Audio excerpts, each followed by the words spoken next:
Bonjour à toi, cher spectateur, amateur d'apocalypse, amateur de fin du monde, amateur de zombies et amateur surtout d'infectés pas comme les autres. Et bienvenue donc déjà dans un retour salvateur dans l'univers de Danny Boyle et d'Alex Garland, puisque à peine 6 mois après la sortie de 28 ans plus tard, nous voici gâtés puisque nous avons 28 ans plus tard le Temple des Morts, que l'on va appeler The Bone Temple parce que vraiment le Temple des Morts, j'ai l'impression d'entendre une version gitane de 28 ans Oui. plus tard.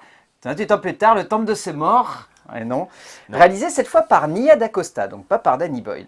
L'histoire, c'est la suite directe de 28 ans plus tard. C'est-à-dire qu'on reprend Spike lorsqu'il a rencontré Jimmy et ses Jimmys, qu'il appelle ses doigts, mais moi j'ai envie d'appeler ça Jimmy et les Jimmys.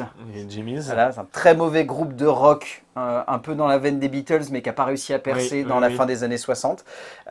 Et donc Spike est de ce côté-là. Et à côté, nous avons le Dr. Kelson qui va se découvrir une passion assez fortuite pour Samson, puisque en fait, en le droguant, il découvre qu'il peut l'approcher et qu'il peut potentiellement communiquer avec lui. Et le principe, c'est de voir comment ces deux histoires vont évoluer pour peut-être un moment qu'elles se rencontrent. Et je ne vais pas en dire plus. Et vous vous en doutez, on ne pouvait pas parler de 28 ans plus tard Non. sans avoir Hugo Joubert. Ça Ouais. aurait été une indignité, ça n'aurait pas Oui. été concevable. Comment vas-tu, mon cher Hugo? Eh ben écoute, très bien, ma foi, très content de revenir, c'est vrai, assez rapidement, parce que Oui. entre l'attente de 28 semaines et de 28 ans, il y a eu un monde. Un monde. Il y a eu deux mondes, Il y a eu deux il y a eu mondes. beaucoup de présidents Alors qui que se sont là, succédés, il y a alors que eu beaucoup là, de choses qui ont évolué, on a eu le 6 temps de faire mois. des études, on a eu le temps de grandir, on a Oui, eu le temps oui, d'avoir oui. des maisons. Et là, par contre, on n'a pas forcément eu le temps de faire grand-chose entre-temps. 28 semaines, j'étais pas encore au lycée. Je vois ça Voilà. maintenant que tu le dis, oui, Oui. punaise, oui. Oui. Oui. Je crois que je venais juste de rentrer au lycée. Quoique, non, je Oui, crois que. si, bah si, Eh, t'as un an plus que moi, c'est donc ça, si, oui, si, donc tu venais de c'est rentrer au ça. lycée. Voilà. Ouais. Le coup de vieux, c'est gratos. Merci. Donc très content de venir aussi rapidement reparler de la saga 28 jours, 28 semaines, 28 ans plus tard. Et je vais essayer de rester mesuré dans mes propos. C'est faux, j'ai menti. Ouais, je te connais Oui, beaucoup trop oui, bien. vous me connaissez, vous savez, vous avez l'habitude sur la chaîne. Ceux qui n'ont pas l'habitude, bienvenue. Et Découvrez welcome. l'amour profond de Hugo pour Danny Boyle et Et pour Alex la saga Garland. 28 semaines, 28 jours et 28 ans. Non, je vais pas avoir beaucoup de contexte à placer en fait autour du film puisque donc il y a eu 28 ans qui est sorti et très rapidement a popé dans le calendrier, donc pour le 14 janvier, cette suite. Au début, moi personnellement, je faisais partie de ceux qui se disaient ouais, c'est encore une erreur de calendrier ou alors c'est une blague ou alors potentiellement on est sur un nanar qui veut surfer dans la veine de Oui. 28 ans. Il s'est avéré que pas du tout, puisqu'en fait, Danny Boyle et Alex Garland ont rapidement eu l'envie et l'idée de faire en sorte qu'il y ait très peu de temps d'écart entre les deux films pour raconter un petit peu ce qui avait été vaguement évoqué à la fin de 28 ans et qu'ils avaient envie un petit peu de creuser, mais du coup, Danny Boyle ayant certainement envie aussi de se lancer sur d'autres projets plutôt que d'être catalogué comme le réalisateur de la saga 28 ans, s'est dit bah, laissons la place à un autre réalisateur, et en l'occurrence une réalisatrice, puisque Nia DaCosta, c'est quand même une réalisatrice de genre qui, depuis quelques années, a livré quand même quelques films qui sont plutôt cool, sans compter évidemment The Marvels, que je vais mettre vraiment énormément de côté, parce que là, pour le coup, Ça compte pas. voilà, ça compte Ça pas. compte pas. Mais j'ai forcément en tête son revival de Candyman, qui lui était pour le coup particulièrement riche. Et également dernièrement, un film que je n'ai pas encore vu, mais qui visiblement fait pas mal de bruit, Elda, qui est sorti directement sur Prime, et dont ça vaut quand même à son actrice principale plusieurs nominations, notamment aux Golden Globes. Donc à partir de là, je suis assez intrigué par le projet. Mais en tout cas, voilà, Nia DaCosta, c'est une réalisatrice qui m'intéresse beaucoup. Alex Garland, voilà, il n'y a pas forcément besoin d'en rajouter plus que ça. On retrouve Ralph Fiennes, on retrouve Jack O'Connell, donc on avait vu très vaguement à la fin de 28 ans, avec son personnage donc de Jimmy Crystal qui avait l'air d'être complètement perché avec ses Teletubbies, littéralement.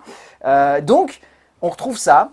On retrouve ce qui avait été la partie, et je pense que tu vas me confirmer là-dessus, la plus intéressante du projet 28 ans plus tard, c'est-à-dire Spike, Kelson et Jimmy. Et c'est là que je me tourne vers toi et que je te demande, alors, ce temple des morts, qu'est-ce qu'on en pense? Je crois que c'était The Bone Temple, moi je suis perdu. J'avoue aussi avoir été un petit peu inquiet quand j'ai vu la hâte avec laquelle sortait le film, c'est-à-dire 6 mois tout pile, parce que on le sait, 28 ans plus tard est sorti sur MyCanal la même semaine que 28 ans The Bone Temple est sorti au cinéma, donc vraiment 6 mois c'est rien dans une saga, enfin, il y a peu de films qui l'ont fait, si peu de temps. Matrix l'a fait à l'époque. Bon, Avengers. Ouais, mais, Ouais, non, Avengers, c'était un an. mais non, C'était pas il y 6 avait au mois. moins un an, Ouais, il y non, avait mais au moins là, un an, ouais. là, qui est à peine un an, voilà. J'avoue que j'étais pas forcément rassuré. Quand la réalisatrice a été nommée, je me suis posé des questions parce que j'ai été moins transcendé que toi, mais parce que je suis déjà moins fan de Candyman de base. Donc voilà, je savais pas trop dans quoi me lancer. J'avais énormément d'attentes parce que 28 ans. 28 ans plus tard, c'est quand même, je vais le dire, ma saga horrifique préférée. Bah voilà, parce que déjà il y en a pas 50 000 et de bonne qualité, il y en a encore moins. Oh non. Parce qu'il y en a des sagas de films d'horreur. J'en ai plein en tête, Oui, mais où il y a mais- plein de mauvais films dedans. Oh oui, oh oui, oui, oui. Donc voilà, j'y allais avec énormément, et même je te l'ai dit au téléphone avant d'aller au cinéma, avec peut-être trop d'attentes. Je suis ressorti du cinéma, j'avais limite les larmes aux yeux. Voilà, non mais j'ai aucune mesure, je m'en fous, j'ai aucune mesure. Vous prenez la mesure, vous la sortez de la vidéo. Oh, le Durandal de 2026. Oui, J'ai senti oui, un truc non, qui coulait attends, sur ma joue. Non, non, sérieusement, bah déjà, mais quelle claque, mais quelle claque, quel bonheur de voir un aussi bon film. Vraiment, j'ai envie de traiter le film comme un film à part entière et comme un film dans la saga de 28 ans plus tard, parce que je pense que c'est important de le traiter de ces deux façons-là. Ouais. En tant que film dans la saga 28 ans, bah, je le mets en deuxième sur les 4 qui sont sortis. On ne pourra pas dépasser 28 jours, franchement, s'ils arrivent à dépasser 28 jours plus tard, C'est compliqué. c'est pas possible. Ouais, non. Il n'y a pas l'effet de surprise, il n'y a pas la nostalgie, il n'y a pas. Enfin voilà, c'est compliqué de faire mieux. Mais j'ai préféré à 28 ans plus tard, du coup. J'ai préféré 28 ans plus tard, 28 ans plus tard. Voilà, ce sera le titre de la vidéo. Oui. Oh, ça sera un Ça- bon titre putaclic, ça. Oui, Très bon titre j'ai préféré putaclic. 28 ans plus tard, 28 ans plus tard. Non, non, je suis sorti du cinéma vraiment transcendé. Et en tant que film, si on le prend indépendamment, c'est un excellent film d'horreur, c'est un excellent film politique, et on va y revenir. Parce que, waouh! Alors, il n'y a aucune subtilité, mais c'est quand même réussi. C'est le message, bah, je le mets facilement dans mon top 10 de la décennie au niveau film d'horreur. Enfin, j'étais vraiment. Le film a marché, a réussi, clairement, mais plus que d'autres que j'ai pu dire assez récemment, où j'ai dit oh là là, c'était trop bien. Non, là, il dépasse clairement et toutes les attentes que j'avais, et toutes les attentes que j'ai pour un film d'horreur, en fait. Voilà. J'avais dit sobre, hein. Ah bah là, c'est ce que j'allais dire. Là, vous avez eu la partie démesurée. Oui, oui. Laissez place à la partie mesurée. Tu as raison sur le fait de souligner que je suis d'accord avec toi sur le fait que c'est bien plus intéressant que 28 ans plus tard. Pour d'autres raisons que 28 ans plus tard était déjà assez intéressant. C'est-à-dire que là, je vais avoir beaucoup plus, on va dire, de choses à dire quant à la portée narrative et dramatique qu'Alex Garland a su apporter, plutôt qu'à la technique de Nia DaCosta, qui est un espèce d'équilibre entre son style à elle et le style de Danny Boyle. C'est-à-dire qu'elle n'a pas voulu, elle, aller dans le full expérimentation technologique avec l'iPhone. Elle a plus voulu aller vers une direction, on va dire, plus classique, mais plus classique de façon quand même avec une identité, un esthétisme et quelque chose de marqué. C'est-à-dire quand même elle a des symboliques, elle a des effets de style, elle a des éléments qu'elle va reprendre à la saga et elle va en même temps y inclure certains jeux de rapport, notamment qu'elle a autour du corps et autour de l'évolution des corps et de comment aussi on gère une relation, ce qui est une partie que je trouve très intéressante dans son cinéma. Au-delà de ça, c'est un film qui est vraiment riche, c'est un film qui est prenant, c'est un film qui a une histoire qui est beaucoup plus équilibrée quant à la portée de son message et quant à surtout l'utilisation de son univers. Parce que c'est pas que 28 ans plus tard était pas un film qui exploitait correctement son univers, mais c'était un film qui choisissait de dire vous le connaissez, vous le comprenez, on va encore un peu raconter les mêmes choses, mais c'est pas grave. C'était un film de survie, c'est une un peu banal, quoi. Ouais, c'est une réintroduction. Et on va dire qu'avec ce film, on a vraiment la sensation de complètement replonger dans une nouvelle dimension de l'univers et de se laisser porter finalement par à la fois un regard d'auteur, mais surtout un regard d'être humain qui constate que dans cette époque-là, on peut chercher à s'intéresser à autre chose qu'aux infectés. Parce que c'est vrai qu'encore une fois, même si Danny Boyle le fait très bien, le fait est que 28 ans plus tard, c'était surtout un film d'infectés. Oui. Avant d'être un film autour de personnages cherchant à survivre dans un monde qui va au-delà de ça. Et là, ici, on n'est plus vraiment sur un film d'infectés. On est sur un film qui parle des êtres humains qui peuplent cet univers, alors que les infectés ont pris de la place et les empêchent d'avoir une vie, entre guillemets, normale. Et c'est ça, du coup, qui, je pense, fait que le film est d'un seul coup plus intéressant, plus galvanisant et surtout plus riche. Comme le faisait déjà 28 jours. Oui, tout à fait. C'est vrai que 28 jours était particulièrement l'exemple du film qui s'équilibrait entre montrer qu'on est un film d'infectés, mais on voyait les infectés qu'au bout de 20 à 30 minutes de métrage, si j'ai bonne mémoire, quand le personnage débarquait dans l'église. Sinon, avant, on les voit pas. Oui, et puis, même tout au long du récit, ils n'ont pas une place si centrale que ça au final. En fait, ils ont une place d'éléments déclencheurs, ou en tout cas d'éléments qui retournent la situation. Voilà. C'est pas des vrais, on va dire, antagonistes, comme c'était un peu le cas, malheureusement, avec Samson, qui était l'antagoniste principal de 28 ans. Ou dans 28 semaines, pour le Ou coup. dans 28 semaines, là, pour où le là, on est coup, vraiment sur le film de zombies, quoi. On est sur un film d'action, on n'est plus sur un film d'infecté, on est sur un film d'action. Je te propose qu'on saute dans l'écriture parce qu'on va avoir pas mal de choses à dire et je sens qu'on parle déjà beaucoup. L'écriture, c'est donc Alex Garland seul qui reprend l'écriture de son métrage. On sent très clairement, et j'ai lu qu'il l'a reconnu lui-même, que c'est avec ce film qu'il a le temps de s'attarder sur les personnages. Parce qu'il a lui-même avoué qu'à la base, Jimmy, visiblement, c'était un rajout de fin de projet qu'ils ont dit, bon bah, vu qu'on fait une suite, est-ce que je peux pas les introduire dès maintenant? Parce que visiblement, de ce que j'ai cru comprendre, Jimmy n'aurait dû être réellement introduit qu'au travers de 28 ans plus tard, le Temple des Morts. C'est une très bonne idée de l'avoir teasé, puisque je pense qu'on a été beaucoup en sortant de la salle à se dire qui c'est ce mec et qui c'est ces Teletubbies. PTDR, t'es qui? PTDR, t'es qui? Je trouve que le script est vraiment bon, parce que c'est un film qui étudie de façon très intelligente deux rapports de société. On a d'un côté Dr. Kelson avec Samson, et de l'autre côté, on a Spike avec la rencontre de Jimmy et des différents doigts. Il dit 7 doigts, mais j'ai pas compris pourquoi il y a 7 doigts. Je cherche encore. Hein. Je te jure, je cherche encore. Hein. Je cherche encore parce qu'il dit j'ai mes 7 doigts.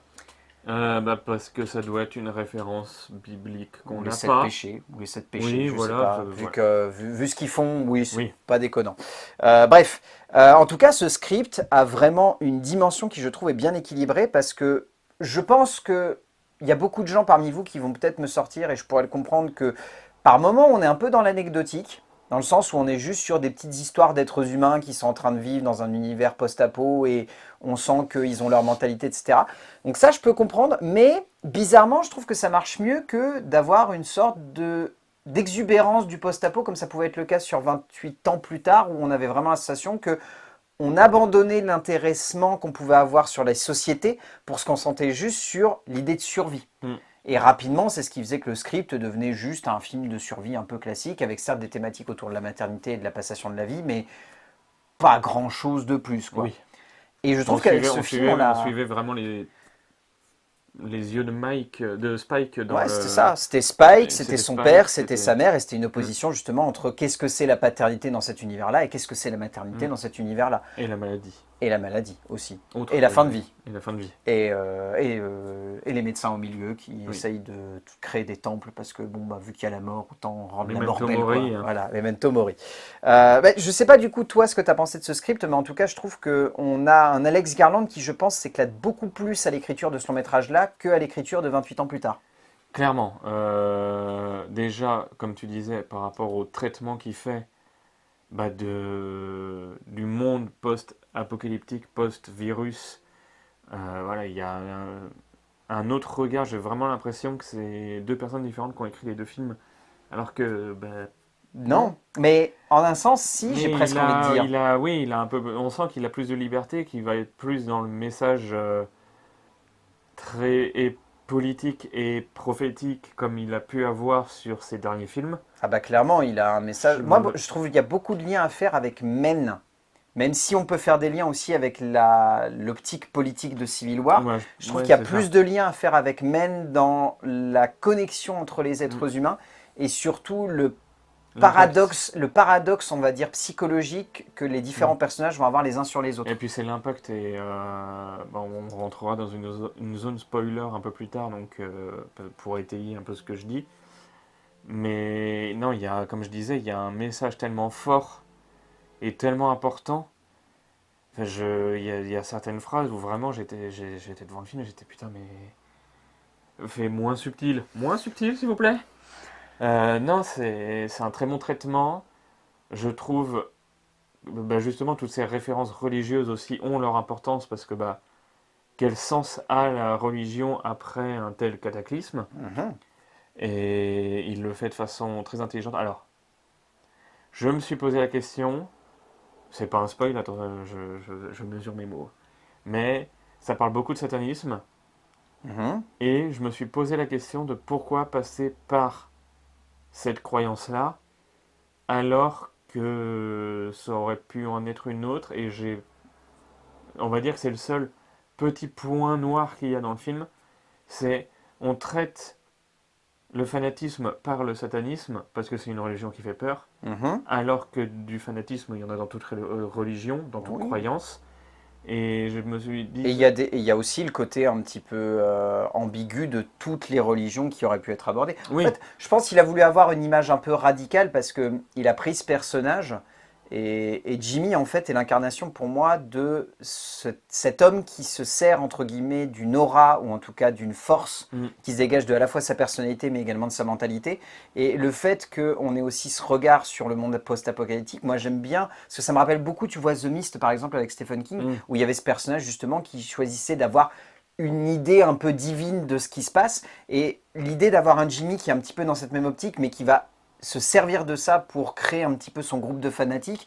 Mais je trouvais ça plutôt ouais, intéressant. Après, se servir du satanisme, en fait, c'est juste pour avoir une image très marquée et pour jouer mm, ensuite avec une iconicité de certains personnages qui permet d'avoir des images assez fortes. Enfin, on va pas oui, se mentir, je pense qu'il s'est mis d'accord avec Nia d'Acosta en mode qu'est-ce que tu préfères entre guillemets pour mieux illustrer en fait la mm, position de ton personnage.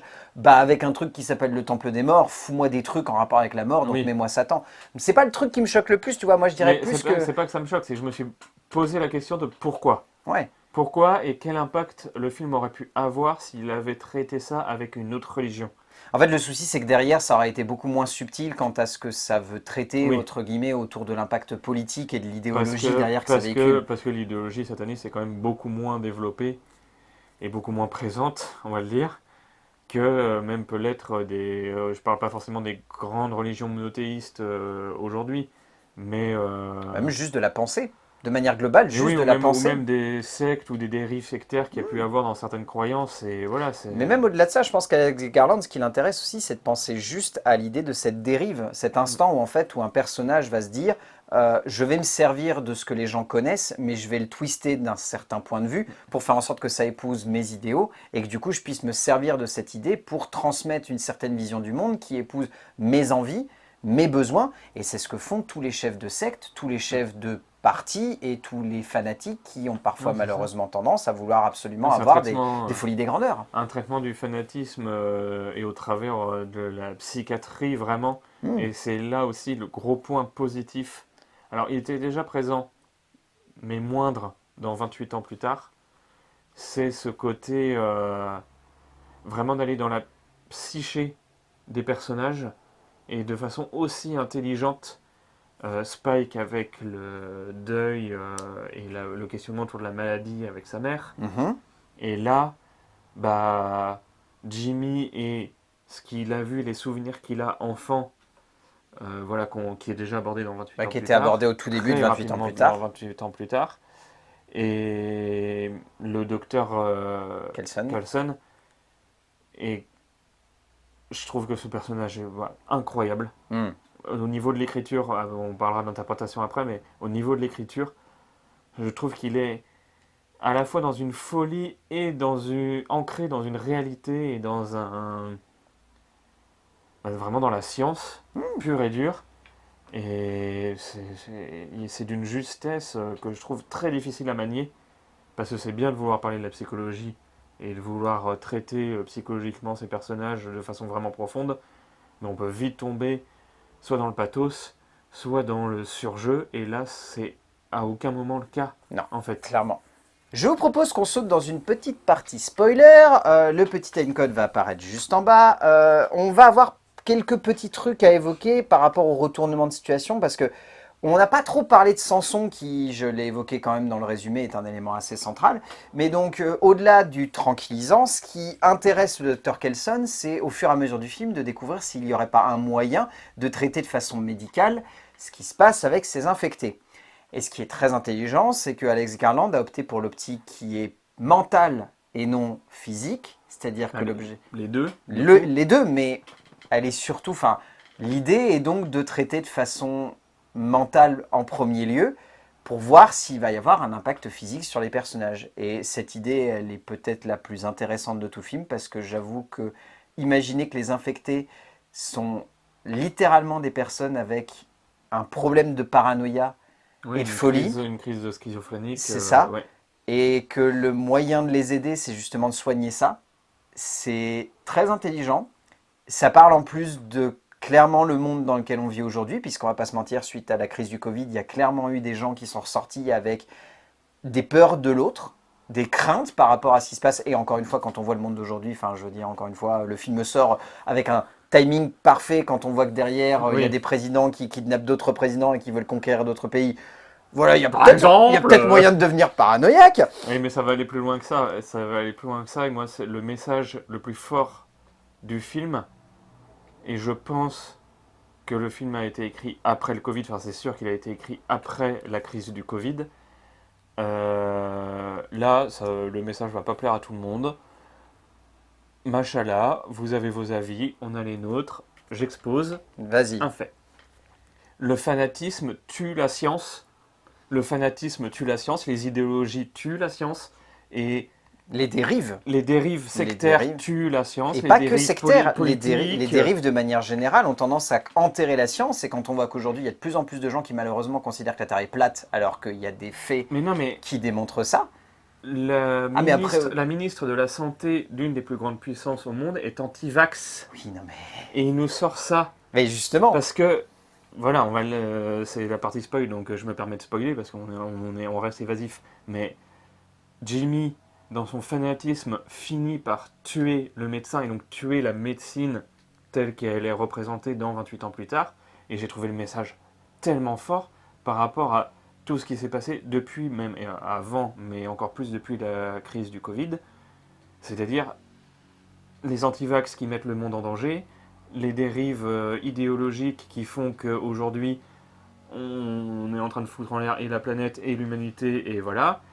Et là, il le représente d'une façon tellement juste, tellement intense. On sait que Danny Boyle et Alex Garland ont une vision très politique dans leurs films. Ça a toujours été, ça l'est depuis leur ça a début au toujours été cinéma. assumé. Ça a toujours été assumé. Trainspotting l'était, 28 jours plus tard l'était aussi.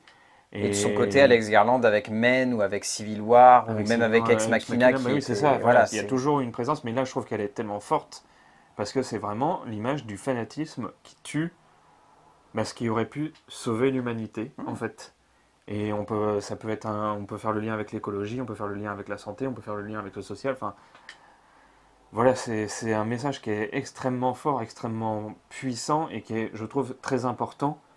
Et il y a une phrase que prononce le professeur, enfin le médecin Carlson, il dit: je me souviens de notre société avant, où on était sur des bases qu'on semblait être fondées et qui semblaient ne pas pouvoir bouger avant que le monde s'effondre. Mm. Et vraiment, j'étais dans le cinéma et j'étais vraiment en mode waouh! Alors, moi, c'est le point justement que je vais souligner, c'est que cette partie-là, je la trouve pas très fine. Mais ça va avec la conclusion du film qui, pour moi, par exemple, enfin, vraiment la scène de fin, je vais quand même vous laisser Non, laisse la l'opportunité surprise. de découvrir la Voilà. surprise. Mais disons que la scène de fin, c'est un peu pompeux. Et quand je dis un peu pompeux, je pèse mes mots parce que vraiment, ça sert à rien. Le sous-texte est complètement surligné. Mais il n'y enfin, a plus de sous-texte. il n'y a là, plus de sous-texte, c'est ce plus qui du vraiment est sous-texte. maladroit, mais ce qui pour moi traduit un petit peu tout ce qui se passe durant une partie du film, c'est-à-dire que même si c'est intelligent et qu'il y a des moments où ça donne lieu à des scènes qui sont marquantes, derrière le propos est pas très fin. Mais ça a toujours été le problème avec Alex Garland, c'est que la plupart de ses films n'ont pas un propos très fin. Et je suis le premier d'ailleurs à t'avoir un petit peu calmé sur Civil War quand tu criais haut et fort que c'était un chef-d'œuvre en me disant c'est quand même pas très finaux, Hugo. Le sous-texte, qui n'est plus un sous-texte, là, c'est un surtexte, Oui, là, c'est un texte. C'est un texte. Un texte. Il l'appuie tellement fort qu'on se dit c'est tellement peu subtil. Et au final, quand tu regardes Civil War, aujourd'hui, l'actualité aux États-Unis. Oui, mais même quand il a sorti Civil War, malheureusement, on le savait que ça allait dériver comme ça, parce que quand il a sorti Civil War... Mais oui, mais ce que je veux non, mais dire, je suis d'accord, ce que il je est veux dans dire, l'air c'est du temps. Il mais- appuie sur ce surtexte parce que je pense qu'aujourd'hui, il y a la nécessité d'appuyer sur ce texte. Ah, je pense qu'il le Et c'est fait pour aussi ça par qu'il peur le- du monde de demain, c'est Oui, clairement c'est ça, ça, c'est c'est ça. ça Et qui c'est ça qui le fait craindre et qui l'incite justement à pas être fin. Mais au je pense cinéma, que c'est ça aurait vrai que été c'est toujours... dommage que ce soit trop fin, parce que je pense qu'aujourd'hui, et le message de fin de cette scène de fin est très clair, Hmm. je pense qu'il a besoin d'être dit face au public. De ne pas oublier l'histoire, Winston Churchill, celui qui oublie l'histoire, est voué à la répéter. Et je pense que, oui, c'est pas subtil, mais il faut Mais le le monde dire, n'est pas subtil parce aujourd'hui, que, oui. parce En un sens, oui, que t'as raison. il y en a un qui veut envers le Groenland et l'autre qui fait Ouais, des essais mais après, nucléaires depuis 20 ans. encore une fois, il y a l'équilibre de se dire s'il n'y avait pas besoin de cette scène, par exemple. Et derrière, le propos, il est quand même assez clair à certains moments. Il y a notamment Mais cette scène de dialogue entre Jimmy et le docteur Kelson, qui est déjà très limpide quant aux propos justement anti-vax ou apolitiques, écologique, voilà. écologiques, etc. Et c'est vrai que derrière, surligner ça peut-être de façon aussi littérale, ça donne lieu quand même à des scènes qui sont fortes, notamment la crucifixion à l'envers de Jimmy, qui pour le coup est vraiment ultra symbolique et très impactante. Mais encore une fois, moi, c'est le souci que j'ai avec Alex Garland, c'est qu'il y a tellement d'équilibre durant une grande majorité du film qu'avoir l'impression de voir cet éléphant débarquer au dernier moment dans le magasin de porcelaine qu'il a passé tout le long de son script à magnifiquement mettre en place, c'est un petit peu dommage de me voir cet auteur qui a autant de finesse dans la composition de ses films, de constamment aller dans le moment où genre, vas-y, je pose mes grosses couilles C'est sur la là où on table. n'est pas d'accord, mais Ouais, bon, après on peut pas être d'accord sur tout, mais voilà, moi exactement. en tout cas ça m'a pas choqué du tout. Petite leçon du satanisme. Alors la croix à l'envers à la base n'est pas du tout un symbole sataniste, C'est vrai. c'est un symbole chrétien puisque c'est un des apôtres de Jésus-Christ qui a refusé d'être crucifié dans le même sens que Jésus pour ne pas être parce qu'il n'était pas à sa hauteur et qui a donc été crucifié à l'envers, c'est Saint Pierre si je ne me trompe pas. Peut-être Voilà, bien, oui. bisous. En termes de mise en scène, donc Nia DaCosta, comme je l'évoquais un petit peu au début, c'est encore ce qu'on peut considérer comme une jeune réalisatrice au sein du cinéma américain. Donc c'est entre guillemets une des enfants de Jordan Peele. Donc comme quoi dans les passions du cinéma tout est lié. Je trouve ici en fait qu'elle a déjà trouvé un bon équilibre, c'est-à-dire qu'elle n'a pas cédé à la facilité de se dire ce qu'a fait Danny Boyle est bien, continuons de faire la même chose. C'est-à-dire que moi j'ai été plutôt surpris de voir quand j'ai découvert la bande-annonce qu'elle avait choisi d'opter pour un scope classique et de pas reprendre le format très hybride et assez surprenant qu'avait utilisé Danny Boyle, donc avec cette espèce de format ultra écrasé. Je sais plus si c'était un 3,56 ou un 2,76, enfin c'était un format hybride, voilà, qu'on se le dise. Mais du coup, moi j'ai trouvé que c'était bien de se créer sa propre identité et d'avoir vraiment son visuel à elle. Et ce qui est très intelligent, je trouve, c'est qu'elle trouve des ponts à faire avec la saga de Danny Boyle. Il y a notamment un travail autour du rapport désinfecté. Il y a notamment Oui, oui. beaucoup de sonoricam qui rappellent énormément de Mhm. plans qu'il y avait déjà dans le cinéma de Danny Boyle de manière générale, mais dans 28 ans plus tard.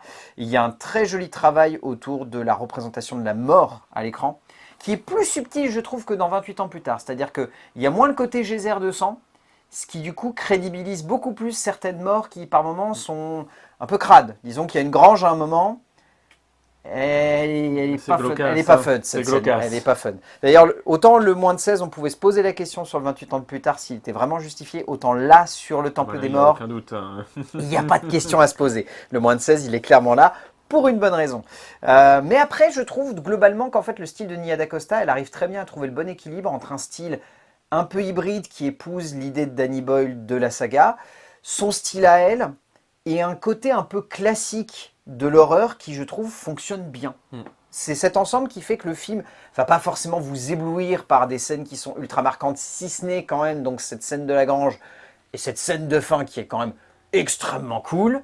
Voilà, on va pas se mentir, moi je la trouve ultra badass et je trouve qu'elle a vraiment de la gueule. Et encore une fois, il y a ce décor. Enfin, je veux dire, ce Memento Mori qu'a fait le Dr Kelson, il est à lui Incroyable. seul quelque chose d'hyper marquant, d'hyper impactant et à la fois de fort et touchant en même temps. Mm. Mais c'est ce qu'on avait déjà souligné sur le film de Danny Boyle, ça pour Mais le coup. oui, ça, on l'a déjà évoqué. C'est vrai que c'est un rappel des ossuaires comme pouvaient faire certaines civilisations à une époque. Voilà, ça rappelle clairement ça. Bah, c'était surtout les civilisations d'Amérique du Sud, en fait, si je dis pas de bêtises, qui avaient Ouais, tendance à faire mais pas mal en d'ossuaires Europe, dans en ce genre. Europe un petit peu aussi. Ouais, mais c'était Chez moins les peuples répandu, celtes, moins visuel comme oui, ça. c'était moins visuel. Moins visuel, On a quand même eu tendance très vite à cacher nos morts. c'est vrai.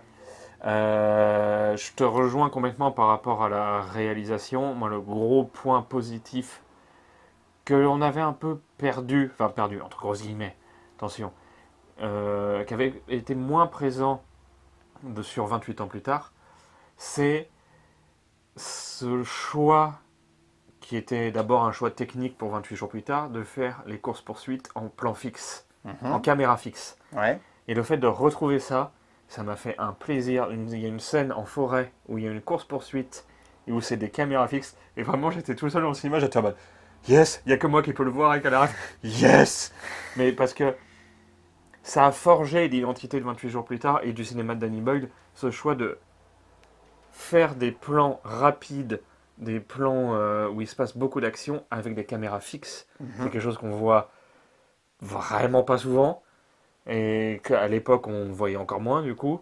Et là, vraiment le fait de revoir ça et que ce soit réussi et que ce soit pas non plus complètement pompé, ça m'a fait extrêmement plaisir parce que et c'est pour ça aussi que j'ai préféré Le Temple des Morts à 28 ans, c'est que j'ai plus retrouvé l'essence de 28 jours plus tard par ce biais-là.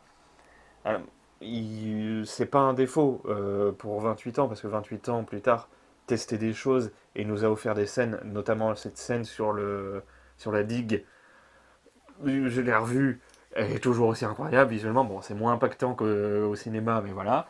Là, on est moins sur ce genre de scène grandiloquente, mais on retrouve cette espèce de testostérone canalisée qui étaient les courses-poursuites de 28 jours plus tard, et c'est un plaisir sans nom, parce que vraiment c'est à la fois très difficile, et à la fois, elle aurait pu juste reprendre exactement le même principe, et voilà, et là c'est ce qui a fait aussi que le Temple des Morts m'a énormément convaincu, c'est de retrouver cette essence-là, qu'on n'avait pas perdue, mais Que qu'on avait Danny du Boyle mal à voulait retrouver. regarder avec un nouvel Voilà, œil, c'est clairement. ça. Danny Boyle voulait expérimenter avec 28 ans, ce qui est tout à fait louable et ce qui était tout à fait intelligent, et d'un autre côté, heureusement, parce que refaire exactement 28 jours plus tard en l'appelant 28 ans n'aurait eu aucun sens. Ça aurait été chiant, enfin, on va Voilà, pas se mentir. voilà. Donc là, non, ça a contribué énormément à la fascination que j'ai pour le film, pour le coup. Ah bah, je te comprends Vraiment. là-dessus. Moi, le point que j'ai beaucoup aimé aussi, c'est le traitement de la violence.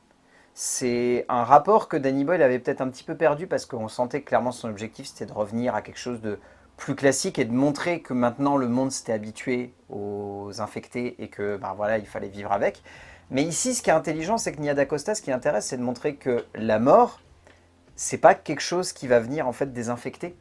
Et j'ai notamment une scène qui revient en écho avec une autre scène qui me vient en tête, c'est qu'on a une course-poursuite que je pense tu évoquais dans les bois, qui est d'une grande intelligence parce qu'elle ne finit pas dans un bain de sang où plein d'infectés déchiquettent un corps, mais au contraire sur quelque chose de très anecdotique qui transforme un être humain en infecté. Je ne révélerai pas ce que c'est pour que vous n'ayez pas de spoil, mais c'est pas un gros spoil, mais la subtilité avec laquelle elle traite ça, contrebalancée avec cette scène derrière dans la maison qui est d'une horreur et d'une force en termes d'émotion qui je trouve est très juste, je me suis dit, punaise c'est fort. Elle a réussi en fait à représenter ce que Danny Boyle n'avait pas souhaité montrer parce que c'était pas ce qui l'intéressait dans 28 ans, mais au travers du Temple des Morts, elle a voulu montrer que ce qui est le plus horrible, c'est pas un infecté, c'est juste un être humain. En fait, comme le montrait 28 jours plus tard, je me permets de spoiler 28 jours parce que si vous l'avez pas vu, merde, au bout d'un moment, non mais c'est vrai, avec la base militaire, Tout à fait. avec la scène de fin où la mort ne vient pas désinfecter finalement, et la mort d'un personnage notamment qui finit au bout d'une baïonnette. Oui.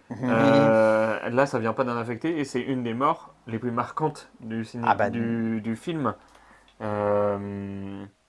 Voilà, j'ai trouvé ça. Mais en un sens, du coup, elle fait le pont, encore une Elle fois, fait le comme pont, ce c'est que tu ça. n'arrêtes pas d'évoquer depuis le début, C'est avec ça. l'origine même Et de la c'est saga. pour ça que le film m'a autant plu et qui m'a beaucoup plus plu que 28 semaines et même que 28 ans.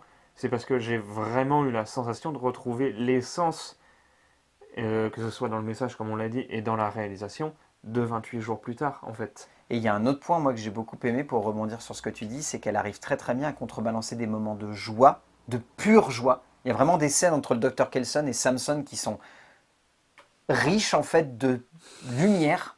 Alors que c'est surréaliste de vous dire ça, parce qu'on parle quand même d'un docteur qui a en face de lui un infecté qui fait littéralement 2 mètres de haut et qui a une tub, mon pote, voilà. Désolé, mais c'est vrai. Et elle traite ça avec une finesse, avec une tendresse. Enfin, tu te surprends à avoir la banane et 2 secondes après, elle te balance une scène où tu t'en prends plein la gueule avec la scène de la grange, tu fais ok, Ah oui, d'accord, j'avais oublié. J'étais pas préparé, mais oui, Non, c'est ouais. vrai que avant que le film ne sorte, il est passé en avant-première et je suis tombé sur un court extrait de quelqu'un qui disait étonnamment drôle. Et c'est vrai qu'il y a ça, cette espèce de trait d'humour noir, de se railler de la situation. Elle le fait aussi magnifiquement. Alors, énormément appuyé avec Alex Garland, mais je trouve que visuellement, déjà la représentation des Jimmy, rien que ça, déjà, Bah, on sent c'est pas de la moquerie, que... parce Non. que c'est une vraie mode qui existe en Angleterre, qu'on n'a pas du tout chez nous, la mode des chaves. Et donc, du coup, on a beaucoup moins cette ref-là.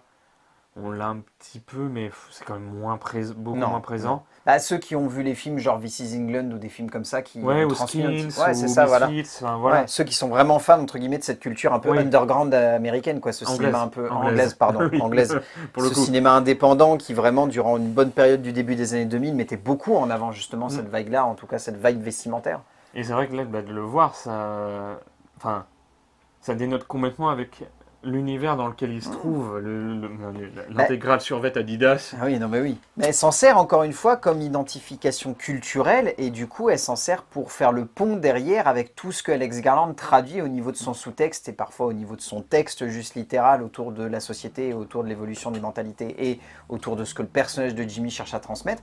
Et c'est intéressant parce que ce qui devient un message à la base qui justement était de la part du prolétariat pour justement se montrer une identité ou montrer d'où on venait, de quel quartier on venait et ce qui traduisait un petit peu par le vêtement notre identité justement sociale, devient un moyen aussi de traduire une mentalité et un certain état Mm. d'esprit plus psychologique que juste vestimentaire ou en tout cas social vu que la société elle a explosé. Oui.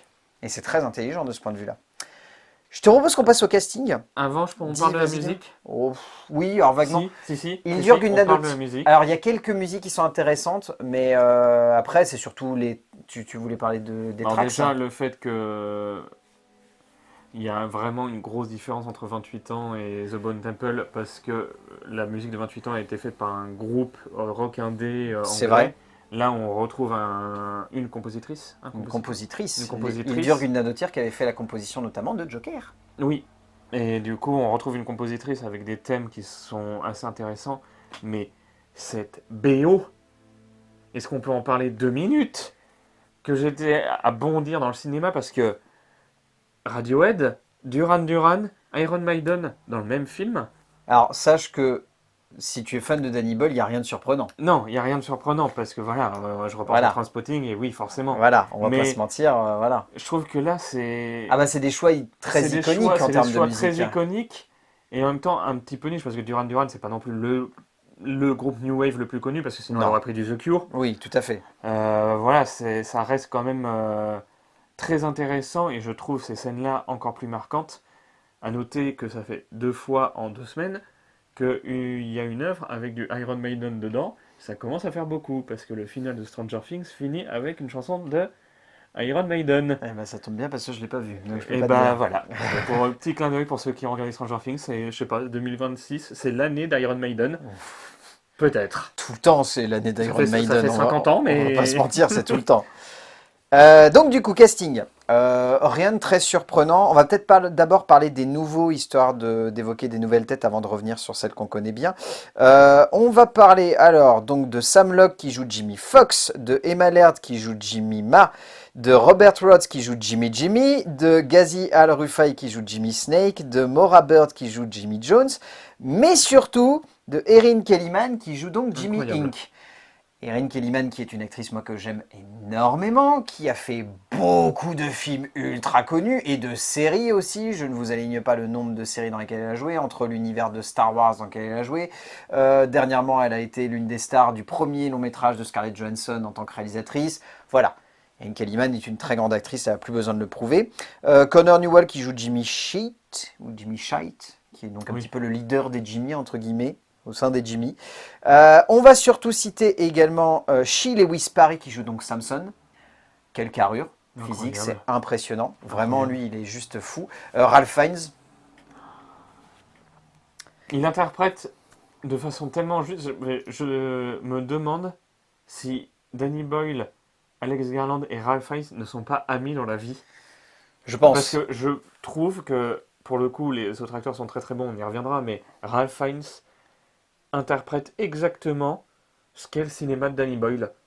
Moi, mais j'irais plus loin, je trouve que Ralph Fiennes a eu une très bonne alchimie avec Nia DaCosta parce que je pense que c'est pas si facile pour un acteur de commencer à interpréter un personnage avec un réalisateur et de le Je pense perdurer génial. avec un autre. Et je trouve que Nia DaCosta a su lui donner la direction nécessaire pour en faire quelqu'un d'excentrique, mais également de terre à terre, d'un peu lunaire et pour autant pragmatique. Plein d'amour. C'est un très beau personnage qu'a Ralph Fiennes ici. Bon, après, Ralph Fiennes n'avait plus grand chose à prouver. Exactement. Mais j'avouerai que voir Lord Voldemort danser à poil et payer sa tub, je ne l'avais pas vu venir.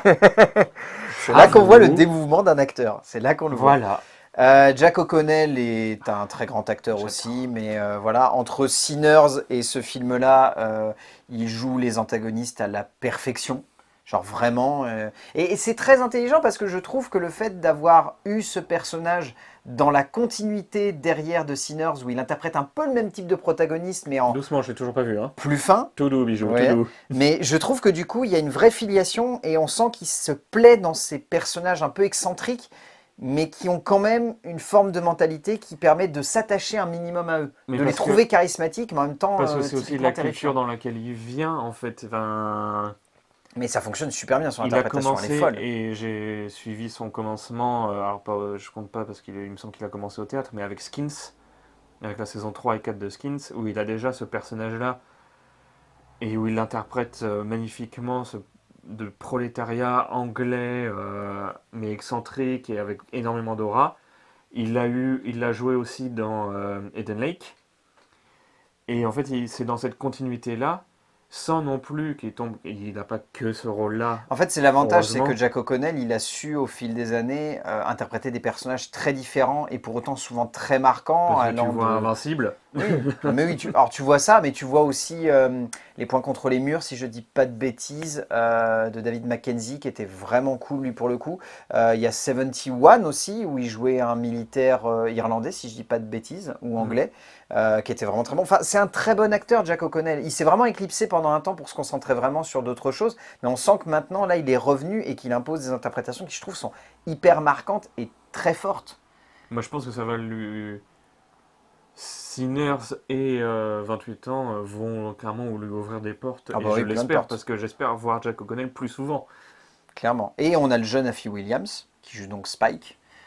Très juste, on sent qu'il a une très belle manière d'interpréter un personnage qui est pourtant très compliqué parce que c'est littéralement un véhicule d'immersion pour le spectateur. Encore une fois, il continue un petit peu ce même parcours qui avait déjà été posé dans 28 ans plus tard.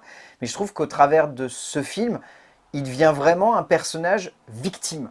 Mais pas victime dans le sens péjoratif, juste victime de cet univers. Victime de toute cette société, ou en tout cas de ce restant de société qui se dilapide devant lui.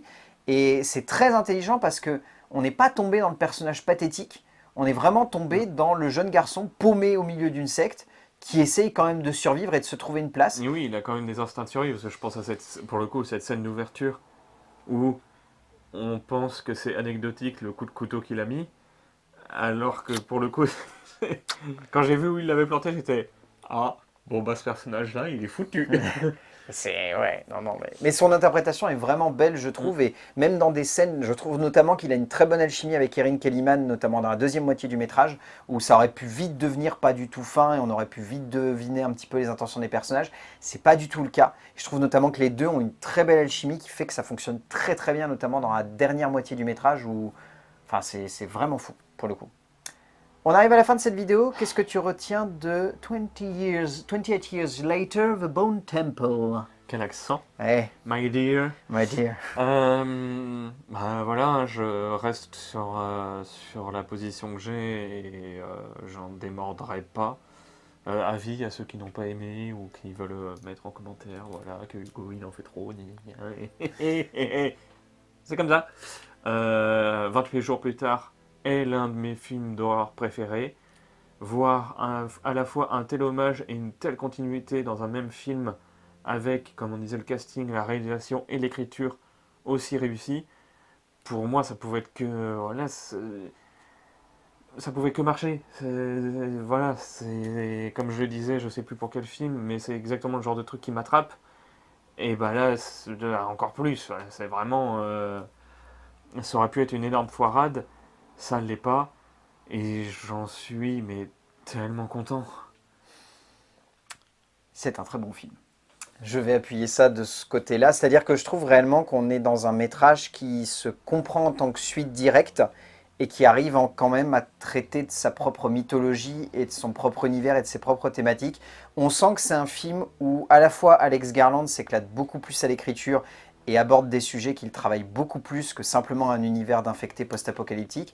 Et on sent que derrière, Nia DaCosta arrive à créer une continuité avec l'univers de Danny Boyle, tout en se démarquant par quelques petites scènes qui sont quand même marquantes. Le film a ses défauts, un manque de subtilité parfois assez flagrant, une sensation de mise en scène qui peut-être par moments est un petit peu plus classique, mais il tire quand même bien son épingle du jeu en se démontrant que même si on est une suite, on peut réussir à dépasser ce simple statut pour devenir un film qui a sa propre lecture, son propre univers, ses propres personnages et sa propre évolution. Parce que comme le disait Hugo au début, c'est pas parce qu'on a manqué 28 ans plus tard qu'on peut pas voir The Bone Temple.